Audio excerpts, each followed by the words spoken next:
Assalamualaikum warahmatullahi wabarakatuh.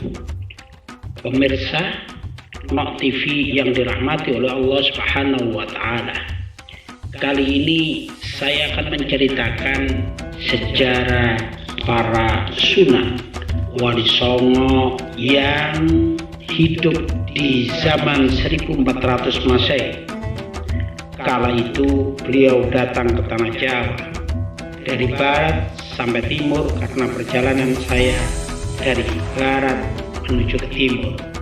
Yang pertama adalah kisah daripada Sunan Gunung Jati atau yang dikenal dengan Sultan Syarif Hidayatullah Al-Azmat Khan Ba'alawi Al-Husain Al-Cireboni di tanah Jawa.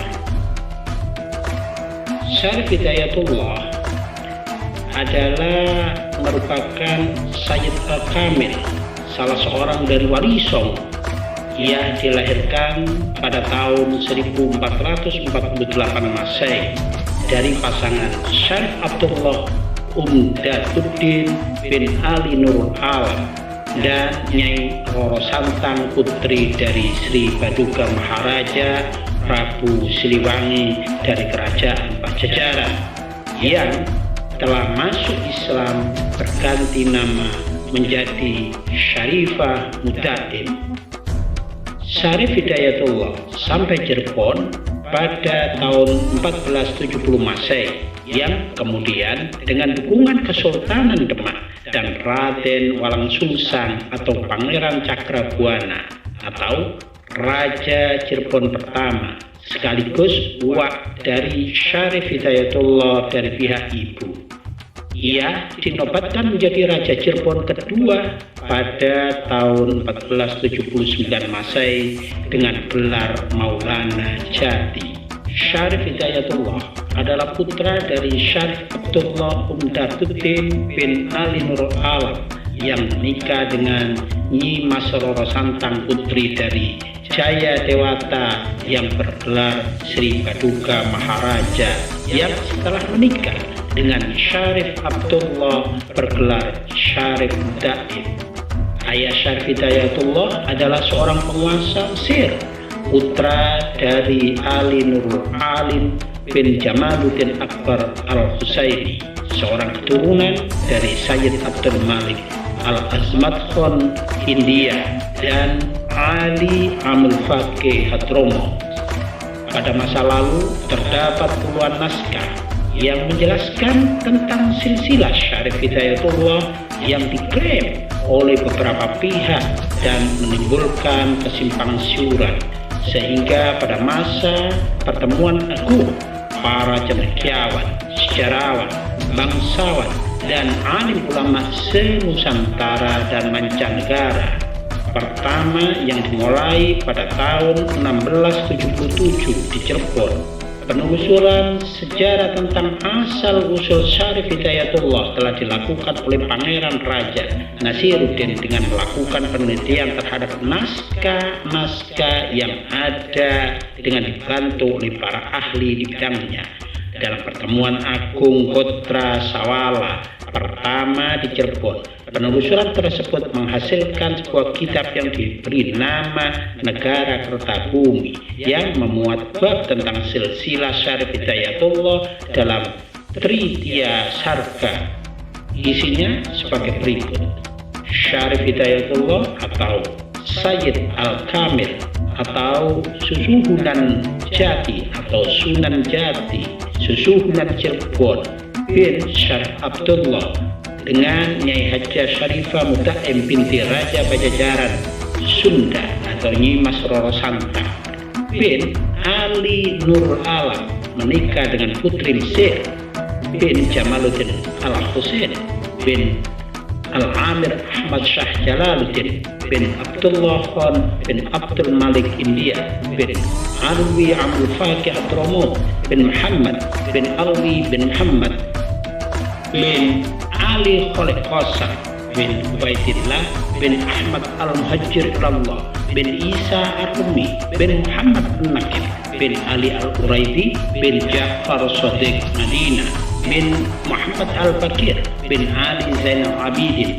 bin Husain As-Sahid bin Sayyidah Fatimah Az-Zahra radhiyallahu an bin Nabi Muhammad sallallahu alaihi wasallam.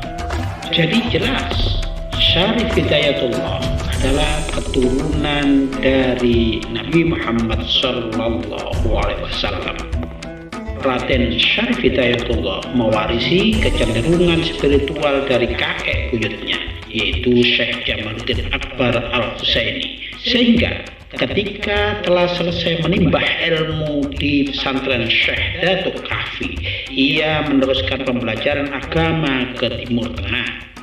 Babat Cirebon menyebutkan, ketika Pangeran Cakrabuana membangun kota Cirebon dan tidak mempunyai pewaris, maka sepulang dari Timur Tengah, Syarif Hidayatullah mengambil peranan membangun kota dan menjadi pemimpin perkampungan Muslim yang baru dibentuk itu setelah waknya wafat.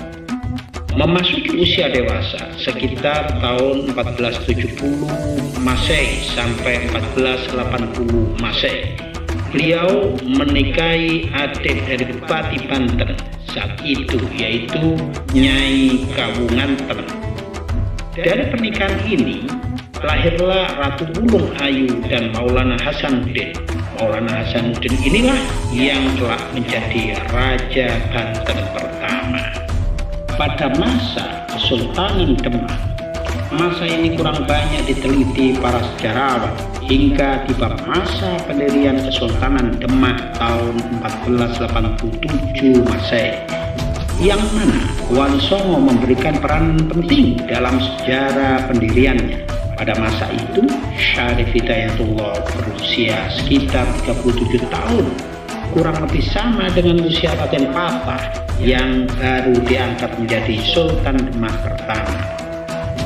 Dengan diangkatnya Raden Patah sebagai Sultan di Pulau Jawa, bukan hanya di Demak, maka Cirebon menjadi semacam negara bagian atau fathah dari Kesultanan Demak. Terbukti dengan tidak adanya riwayat tentang pelantikan Syarif Hidayatullah secara resmi sebagai Sultan Cirebon. Hal ini sesuai dengan strategi yang telah digariskan Sunan Ampel, ulama yang paling dituakan di Dewan Mubalek Wali Songo, bahwa agama Islam akan disebar di Pulau Jawa dengan Kesultanan Demak sebagai pelopornya. Pada masa awal kedatangannya ke Cirebon, Syekh Syarif Hidayatullah atau Sunan Gunung Jati bersama dengan Pangeran Walangsungsang sempat melakukan syiar Islam di wilayah Banten yang ada masa itu disebut sebagai Wahanten. Syarif Hidayatullah dalam syiarnya menjelaskan bahwa arti jihad atau perang tidak hanya dimaksudkan perang melawan musuh saja, namun juga perang melawan hawa nafsu. Penjelasan inilah yang kemudian menarik hati masyarakat Wahanten dan pucuk umum atau penguasa Wahanten pesisir. Pada masa itu di wilayah Wahanten terdapat dua penguasa, yaitu Sang Sorosowan atau anak dari Prabu Jayadewata atau Siliwangi yang menjadi pucuk umum penguasa wilayah Wahanten pesisir, dan Arya Suranggana yang menjadi pucuk umum untuk wilayah Wahanten Kira. Di wilayah Wahanten pesisir, Syarif Hidayatullah bertemu dengan Nyai Kawung Anten, putri dari Sang Suro Soan. Keduanya kemudian menikah dan dikaruniai dua orang anak, yaitu Ratu Winaon, lahir pada 1477 Masehi, dan Pangeran Maulana Hasanuddin atau Pangeran Sabakingkin, nama pemberian dari kakeknya Sang Suro Soan yang lahir pada tahun 1478 Masehi. Sang Surasawan walaupun tidak memeluk Islam, tetapi beliau sangat toleran kepada para pemeluk Islam yang datang ke wilayahnya. Syarif Hidayatullah kemudian kembali ke Kesultanan Cirebon untuk menerima tanggung jawab sebagai penguasa Kesultanan Cirebon pada 1479 Masehi, setelah sebelumnya menghadiri rapat para wali di Tuban yang menghasilkan keputusan dan menobatkan bahwa Sunan Gunung Jati adalah pemimpin para wali songo. Demikianlah cerita singkat yang bisa kami sajikan. Wallahumma fiqhil aqwam. Wassalamualaikum warahmatullahi wabarakatuh.